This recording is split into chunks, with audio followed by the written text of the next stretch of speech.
Commander Jinwoo's hands shook as another explosion tore through the orbital defense platform. The metal walls around him groaned and twisted like a dying animal. Through the cracked view screen, he could see the enemy fleet approaching. The Kethavar hegemony ships were massive, each one the size of a small city. Their dark hulls gleamed with weapon arrays that had already destroyed half of Earth's defenses. "Commander, we're losing hull integrity on decks 4 through 7, shouted Sergeant Teho from across the bridge. His uniform was torn and covered in dust from falling debris. The young soldier had been fighting for 3 days straight. Just like everyone else on the station, Jinwoo watched as another human ship exploded in the distance. The brave crew of the destroyer Incheon had rammed their vessel straight into the side of an enemy dreadnought. Both ships were now nothing but burning wreckage floating in space. That was the human way. When you couldn't win, you made sure the enemy paid a price for their victory. "Sir, primary power is failing," Lieutenant Haijin called out from her station. Blood trickled down her forehead from a cut she'd received when a control panel exploded earlier.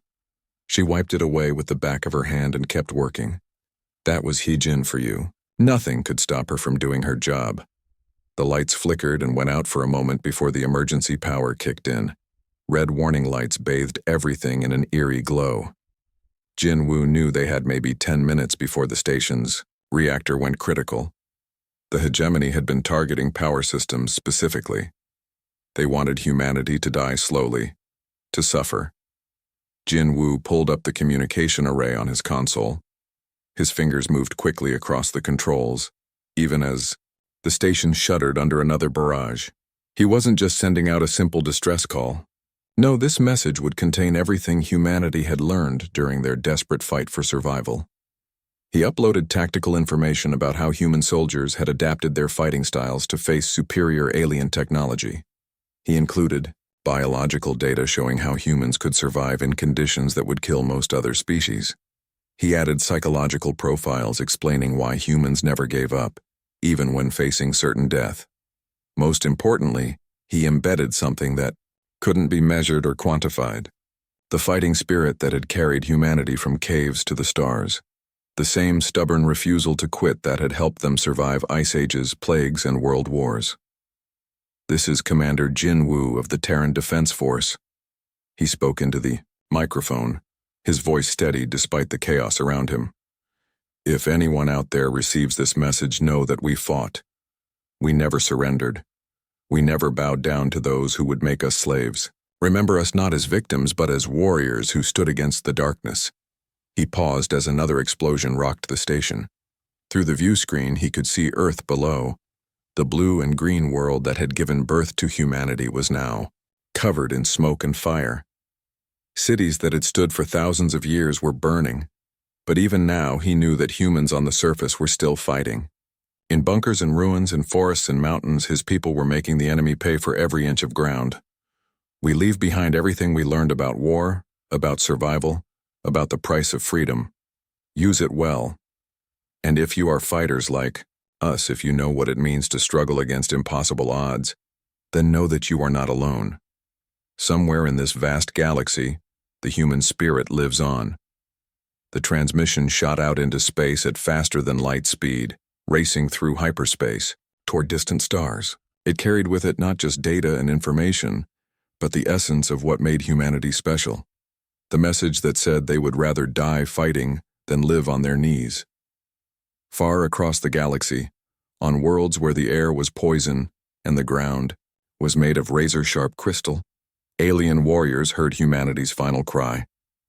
On planets where gravity was so strong it could crush bones, where radiation turned the sky into a deadly light show, creatures that had learned to survive the impossible felt something stir in their hearts. The Korthak warriors on their volcanic world of Flame Peak heard the human battle cry and remembered their own ancient war songs. These were sounds their ancestors had made when fighting the great fire beasts that once ruled their world. The humans sang the same song of defiance. The storm-racked world of Zephyr's Edge, the pack-hunting Zephyrians tilted their heads as they decoded the human transmission. The tactical data showed hunting patterns they recognized: pack coordination, hit-and-run attacks. The humans fought like their own kind had when struggling to survive the endless hurricanes of their homeworld. Deep in the crystal caves of Nethys, Prime, the collective consciousness of the hive mind species felt an echo they hadn't experienced in centuries. The humans fought as one people, just as the Nethys had when they first achieved unity in the face of extinction. These alien species had all been conquered by the hegemony at different times. They had been forced to serve, their warrior spirits, slowly crushed under years of oppression. But Jinwu's message reminded them of who they used to be, who they could be again. The human commander's final transmission had done something the hegemony never expected. It had awakened the sleeping giants of the galaxy. Species that had forgotten how to fight were remembering. Worlds that had accepted their fate were beginning to stir with rebellious thoughts. As Jinwu's station finally exploded in a ball of fire, his message continued its journey through space, carrying with it the seeds of the greatest uprising the galaxy had ever seen. War leader Greyketh sat in his command chamber deep beneath the surface of Korthon Prime. The volcanic world rumbled constantly around him, its molten core sending tremors through the black stone walls. He had been studying the human transmission for hours now, playing it over and over again. Each time he heard Commander Jinwu's voice, something stirred in his chest that he hadn't felt in decades. The tactical data fascinated him most. These humans had been fighting with primitive weapons against an enemy that possessed technology centuries ahead of their own. Yet they had held out for months, inflicting casualties that should have been impossible. Their methods reminded him of the old stories his grandfather used to tell about the ancient wars on Korthon Prime. "Look at this," Greyketh rumbled to his assembled pack leaders, his voice echoing off the stone walls. "These humans use fire like we used to. They turn their own vehicles into bombs. They fight in the ruins of their cities the same way our ancestors fought in the lava caves." Pack leader Morvac leaned forward, his scarred face illuminated by the glow from the volcanic vents. Their coordination patterns are familiar too. Small groups working together, striking fast and disappearing. It's exactly how we survived the Fire Beast Wars. Greyketh nodded slowly. The Korthak had once been the most feared warriors in their sector of the galaxy. Their homeworld had forged them in literal fire, teaching them to fight creatures that could melt steel with their breath. But that was before the hegemony came. Before they were forced to serve as shock troops in other people's wars. "These humans," he growled, his clawed hands clenching into fists, "they burn like we burn. They refuse to die like we used to refuse to die." Meanwhile, on the storm-racked world of Zephyr's Edge, Pack Alpha Whistling Death crouched in her wind-carved cave, listening to the human transmission through the howling gale outside. The perpetual storms of her world had shaped her people into the ultimate hunters, teaching them to work together or perish in the endless tempests. The human guerrilla tactics made her blood sing with recognition. She had seen these same patterns in her own species' ancient hunting methods.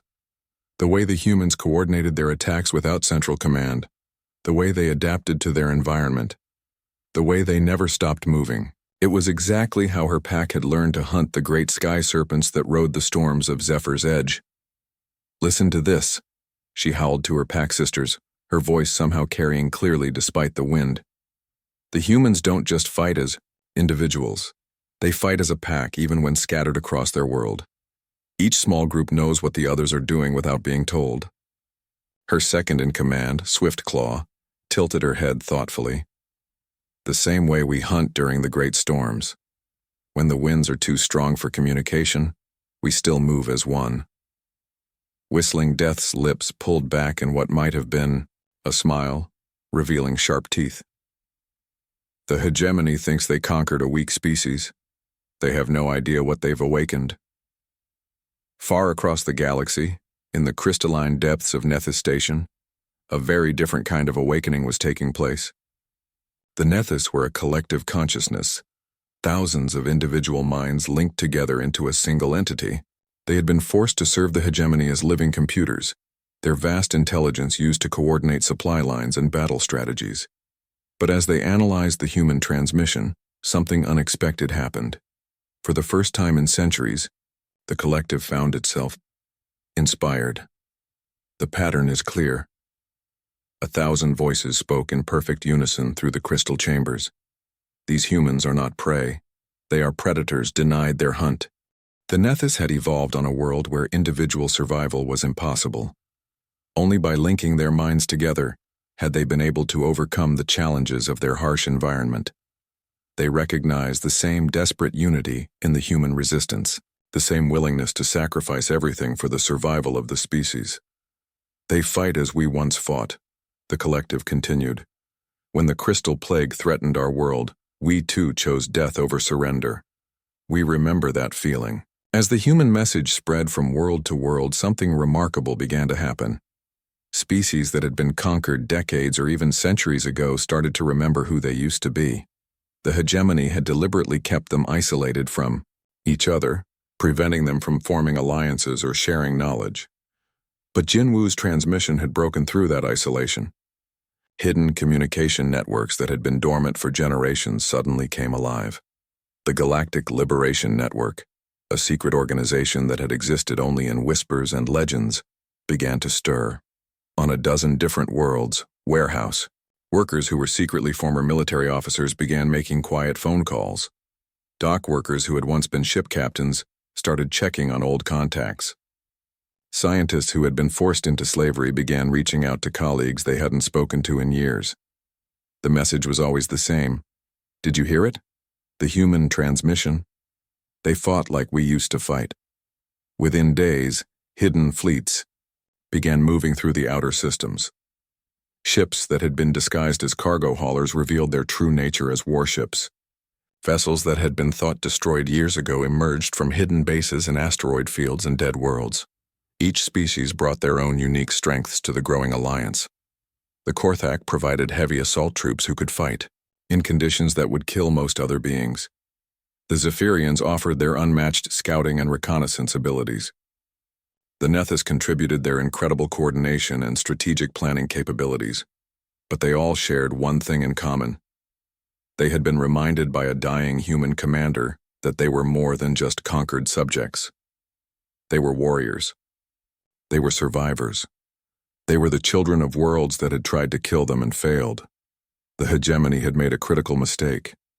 They had spent so long focusing on controlling civilized worlds that they had forgotten about the death worlds. The planets where life was so harsh that only the strongest and most adaptable species could survive. They had assumed that these primitive beings would remain grateful for the civilization they had been given. But Jinwu's final message had reminded them of something the hegemony never understood. Sometimes the most dangerous enemies are the ones who have nothing left to lose and everything to fight for. As the hidden fleets converged on human space, war leader Greketh spoke for all of them when he broadcast his own message into the void.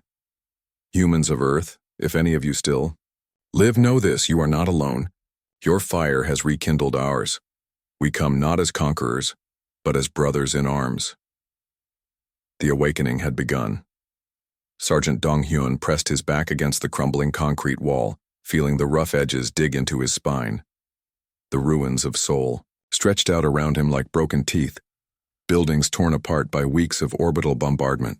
His squad of 12 survivors huddled in the shadow of what used to be a shopping mall, their faces gaunt with hunger and exhaustion. "Movement on the North Ridge," whispered Corporal Youngmin, his rifle scope trained on the distant hills. "Hegemony, patrol, but they're moving away from us." That was the strange part. For the past week, the alien occupation forces had been acting differently. Instead of pressing their advantage and hunting down the remaining human resistance fighters, they were pulling back, consolidating their positions, acting almost nervous. Private Minna crouched beside her portable scanner, its screen casting a pale blue glow on her dirt-streaked face. She had been a computer technician before the war, but now she was their eyes and ears, monitoring enemy communications and tracking fleet movements. "Something's not right," she whispered, adjusting the scanner's frequency. "The hegemony ships in orbit are clustering together. They're not spread out like they usually are when they're hunting us." Donghyun nodded grimly. He had been fighting for 3 months now, ever since the initial invasion. He had learned to read the enemy's patterns, to predict their movements. This behavior was completely different from anything he had seen before. Maybe they're preparing for something big, suggested Private Hosiak, the youngest member of their squad.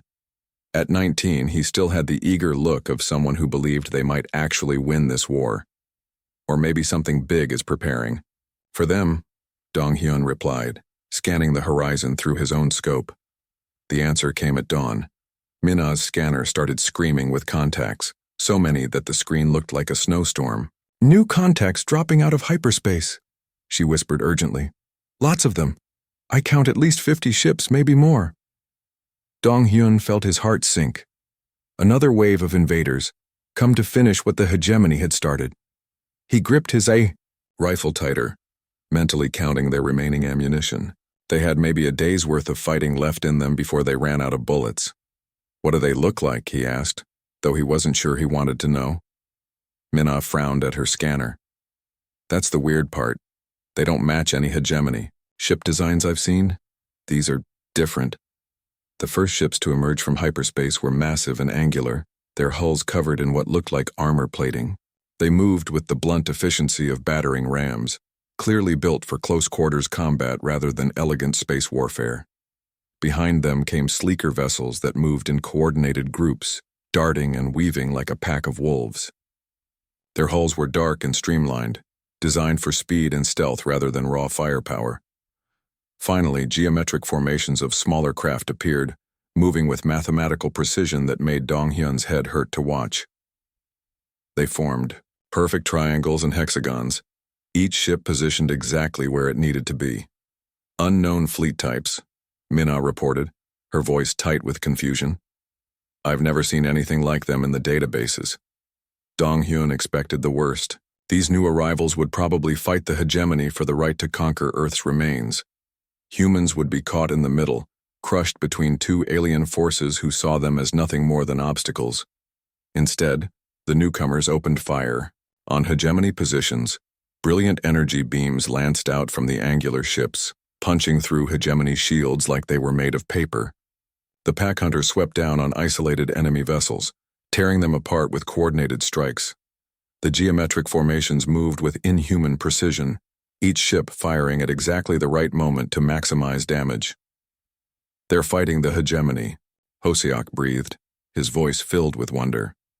Dong-hyun grabbed his radio, switching to the emergency frequency that all resistance cells monitored. "Unknown vessels. This is Resistance Cell 7. State your intentions." The reply came in broken, heavily accented Galactic Standard. "We heard your pack leader's death song. We come to hunt beside you." Pack leader. Death song. The terms were unfamiliar, but the meaning was clear enough. These aliens had somehow heard Commander Jin Woo's final transmission. They had come not as conquerors, but as allies. What followed was the most chaotic and beautiful battle Dong-hyun had ever witnessed. The newcomers fought with a savage intensity that reminded him of old stories about ancient human warriors. They didn't just destroy enemy ships. They seemed to take personal satisfaction in each kill.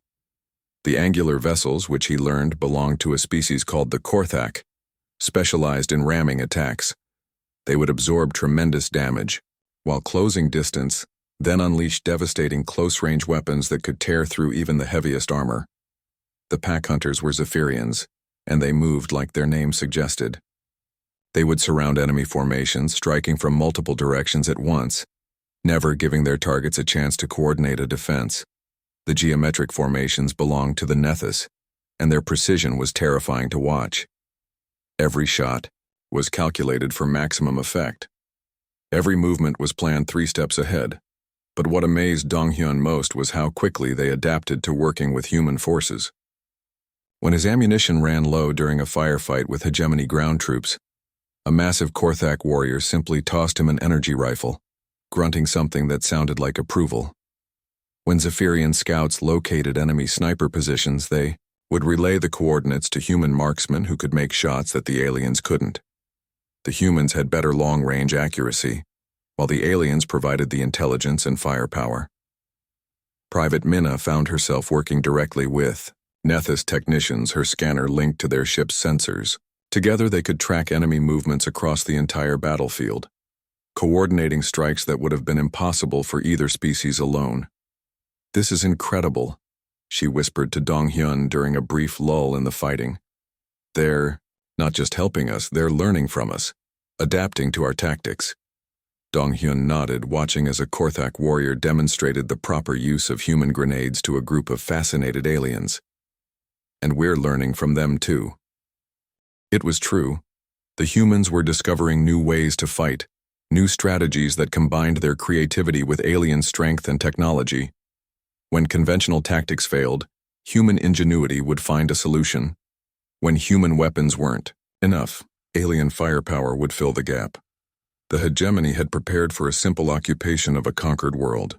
Instead, they found themselves facing something unprecedented in galactic history: a coalition of the galaxy's most dangerous predators, united by one human's final transmission.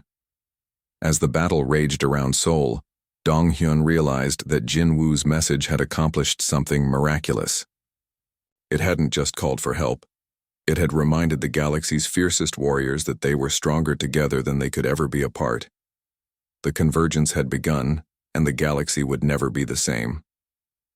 Captain So Young checked her assault rifle one last time as the transport ship shuddered through space toward the massive hegemony stronghold orbiting Jupiter. The station was enormous, a twisted metal fortress bristling with weapon arrays and shield generators. It had taken them 3 weeks of constant fighting just to get close enough for this boarding operation. Beside her in the cramped transport, war leader Greketh struggled to fit his massive frame into a seat designed for humans.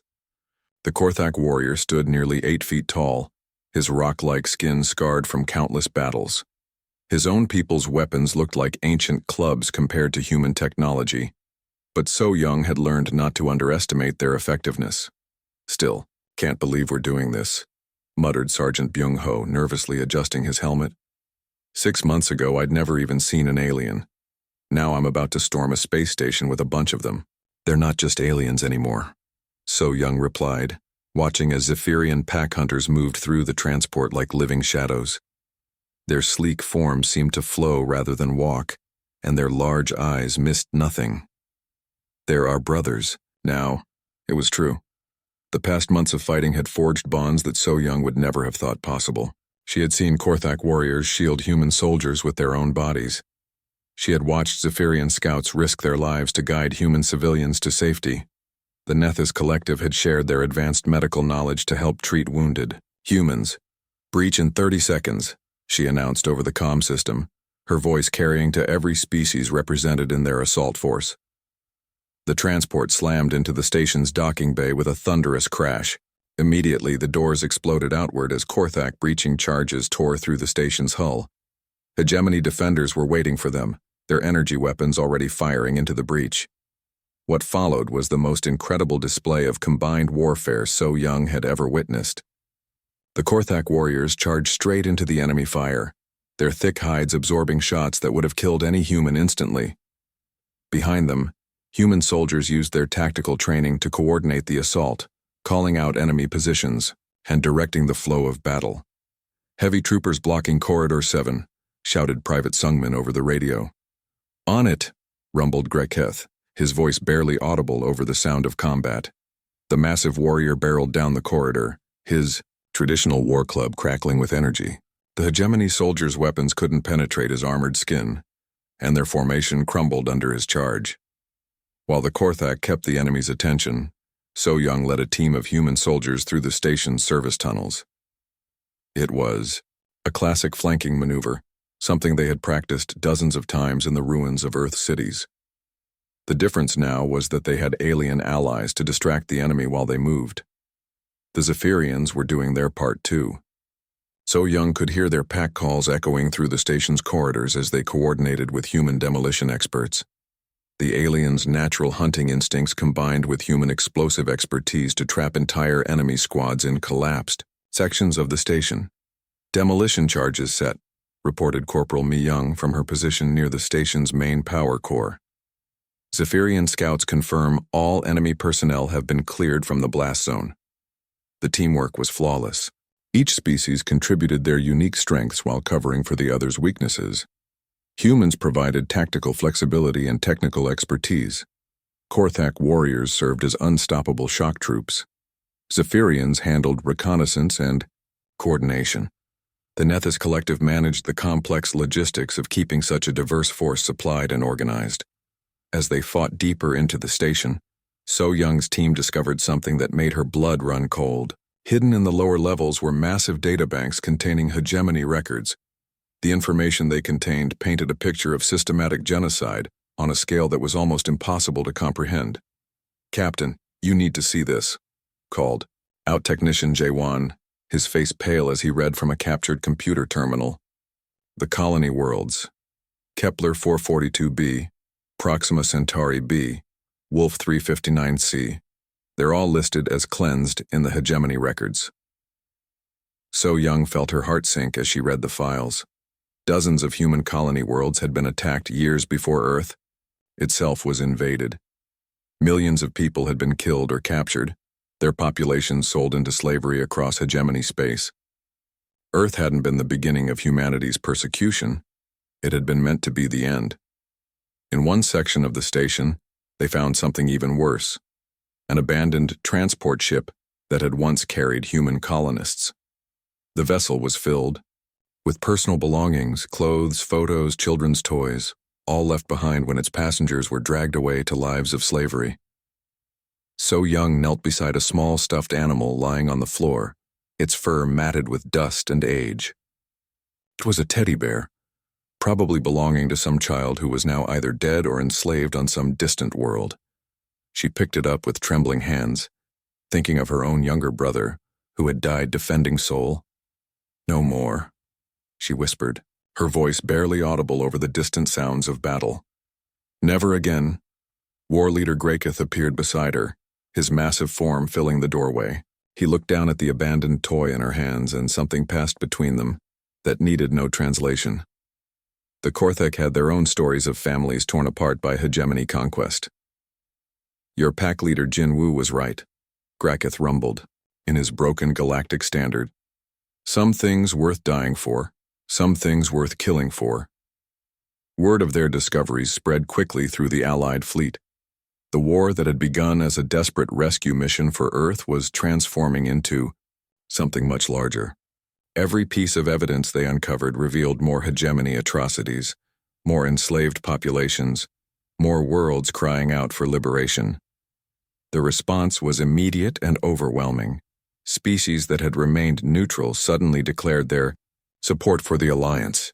Worlds that had been secretly harboring resistance movements finally came out into the open. The hegemony strategy of keeping everyone isolated and afraid was crumbling.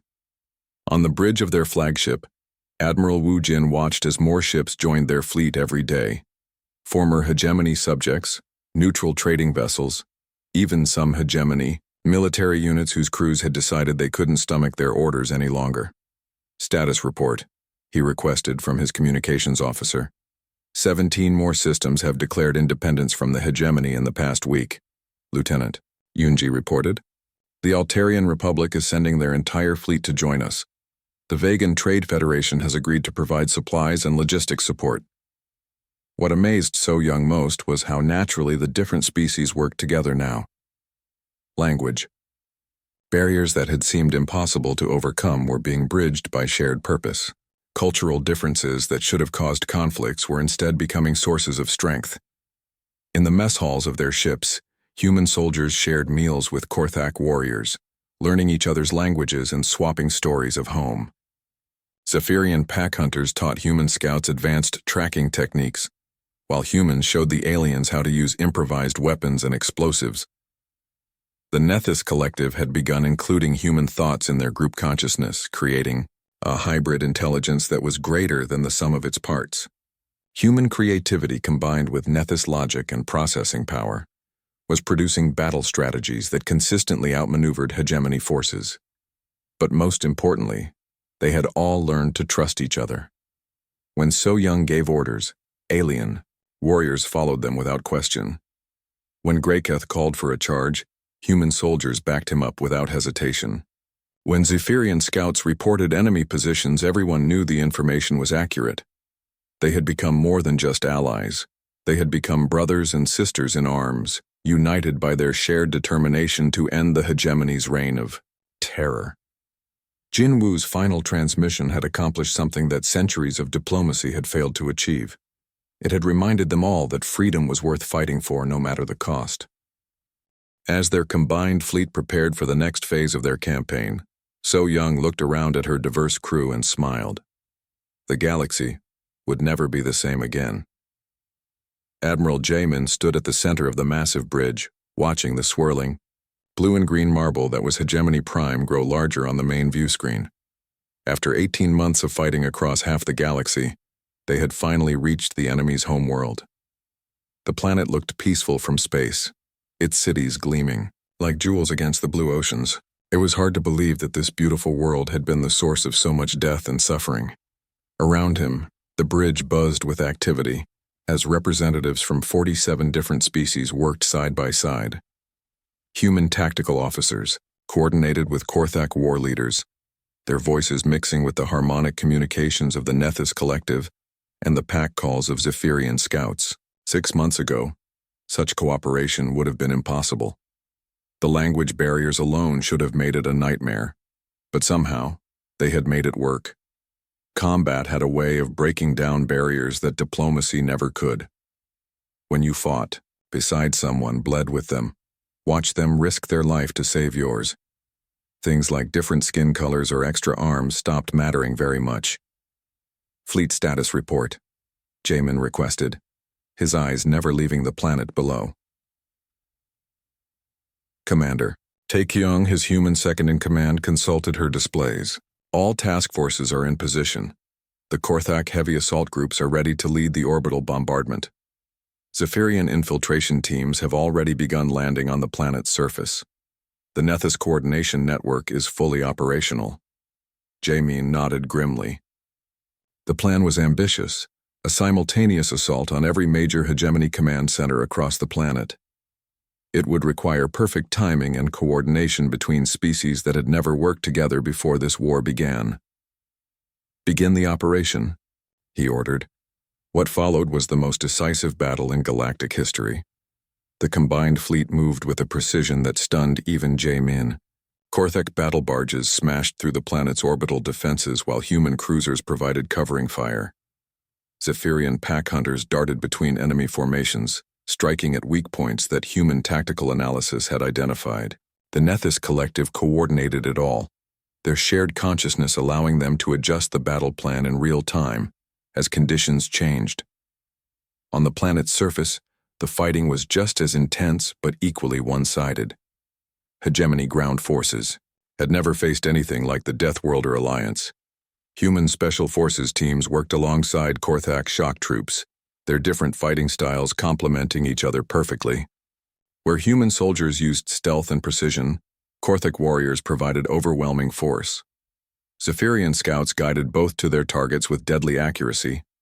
The psychological impact was just as important as the military one. For centuries, the hegemony had maintained control through fear and the belief that resistance was hopeless. But here were dozens of supposedly conquered species fighting together as equals, proving that the hegemony's version of galactic order was nothing but a lie. Within 72 hours it was over. The hegemony's ruling council surrendered unconditionally, their military forces either destroyed or defected to the alliance. The galaxy's oldest and most powerful empire had fallen to a coalition that had barely existed a year and a half earlier. But victory brought its own problems. In the aftermath of the hegemony's collapse, the galaxy faced a power vacuum unlike anything in recorded history. Hundreds of worlds that had been held together by force suddenly found themselves free to make their own decisions. Trade routes that had operated for centuries needed new management. Military forces that had served the hegemony needed new purposes. What happens now? Asked war leader Greyketh during one of their post-victory planning sessions. The massive Korthak warrior looked uncomfortable in the conference room aboard the human flagship, his bulk making the furniture seem like children's toys. It was a good question. The alliance had been formed to fight a war, but now they needed to figure out how to govern a galaxy at peace. Different species had different ideas about government, economics, and law. What worked for humans might be disaster for Korthak society, and vice versa. To Jamin's surprise, the solution came from the other species themselves. In meeting after meeting, alien representatives consistently looked to humanity for leadership. Not because humans were the strongest militarily, the Korthak could probably beat them in straight combat. Not because they were the smartest, the Nethys collective had intelligence capabilities that no individual species could match. "You started this," explained Whistling Death, the Zephyrian Pack Alpha, during one particularly heated discussion about trade regulations. "Your pack leader's death song woke us all up. Without humans, we would still be slaves." It was true, but it also felt overwhelming. Humanity had barely figured out how to govern themselves, and now they were being asked to help guide an entire galaxy. The responsibility was staggering. President Ye Jin, who had been elected to lead the new galactic government, often felt the weight of that responsibility as she walked through the rebuilt streets of New Seoul. The city had been completely destroyed during the hegemony occupation, but it had been rebuilt as something better than it had been before. The New Seoul was a monument to cooperation between species. Human architects had worked with Korthak engineers to design buildings that could withstand both natural disasters and military attacks. Zephyrian artists had contributed flowing, organic designs that made the city feel alive rather than sterile. Nethys technicians had integrated advanced systems that made everything run more efficiently than anyone had thought possible. But what made Yejin happiest were the small moments she witnessed every day. Human children playing games they had learned from young Korthak in the parks. Teenagers of different species attending the same schools, switching between languages as easily as changing clothes. Elderly humans and aliens sitting together on benches, sharing stories about their homeworlds. The Deathworlder Alliance had become more than just a military partnership. It was a new kind of civilization, one built on the recognition that diversity made everyone stronger rather than weaker. Species that had once been enemies now worked together to solve problems that none of them could have handled alone. Above the city, mixed patrols of human Korthak and Zephyrian ships maintained their constant watch. The Alliance had learned from history. They would never again allow any single power to dominate the galaxy through force. Every member world contributed to the common defense, and every member world had a voice in how that defense was managed. These economic benefits were incredible too. Korthak heavy industry combined with human innovation and Zephyrian resource extraction had created a boom in production that benefited everyone. The Nethys collective's coordination abilities had eliminated waste and inefficiency on a galactic scale. Trade flowed more freely than it ever had under hegemony control, but perhaps most importantly, the Alliance had established a principle that would guide galactic civilization for millennia to come. Never again would any world face extinction alone. The mutual defense treaties that bound the Alliance together meant that an attack on any member world was an attack on all of them. It had all started with Commander Jin Woo's final transmission from that dying orbital platform. His desperate cry for help had awakened something in the galaxy's most dangerous species, the recognition that they were stronger together than they could ever be apart. What began as a death song had become the foundation of a new galactic order. 10 years after the war's end, children across the galaxy learned about Jin Woo in their history classes. They learned about his courage, his sacrifice, and the message he had sent into the void. But more than that, they learned about the civilization that message had helped create. A galaxy where different species worked together as equals, where strength came from unity rather than conquest. The Deathworlder Alliance had proven that the future belonged not to those who could impose their will through force, but to those who could build bridges between different peoples and worlds. Jin Woo's legacy lived on not in his final words, but in the children of 100 different species who played together in parks across the galaxy, growing up in a universe where cooperation had replaced conquest as the driving force of civilization.